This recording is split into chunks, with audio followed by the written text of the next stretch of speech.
Hello guys, welcome back to our channel. டேய் அழாதடா. ஏற்கனவே உங்க அம்மா எனக்கு சோறு போட மாட்டா, இப்ப நீ வேற வேணும்னே அழுறடா. இப்ப நான் அப்படி என்ன கேட்டுட்டேன்? உங்க அப்பனை மாதிரி ஏன் இந்த வயசுல உனக்கு சொட்ட விழுந்தான்னு கேட்டேன். கேட்டது ஒரு குத்தமாடா? ஐயோ, இந்த முடி கொட்டுற பிரச்சனை வந்து குழந்தைய நோய்கள் தான் வரும். நிறையா நியூட்ரிஷன் டிஃபிஷியன்சினால டிசீஸ் தான் வரும். ஆனால் இதை வந்து எப்படி ஃபன்னியாக வந்து இந்த கேட்டை வச்சு காமெடி பண்ணி வச்சுருக்காங்க பாருங்க கைஸ்.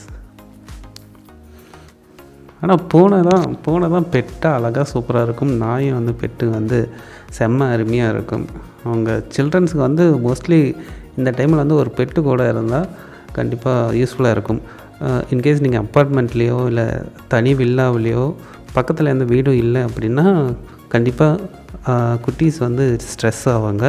அவங்கள பார்த்துக்கும்போது நாம் அவங்களோட டைம் ஸ்பெண்ட் பண்ண முடியலனா கண்டிப்பாக பெட்ஸ் வந்து ரொம்ப யூஸ்ஃபுல்லாகவே இருக்கும் கைஸ். உங்கள் வீட்டில் பெட்ஸ் இருக்குது அப்படின்னா கீழே கமெண்ட் பண்ணுங்கள். இந்த மாதிரி ஒரு பிரச்சனை எப்போ பார்த்தாலும் விளாண்டுக்கிட்டு இருப்பாங்க அப்படின்னா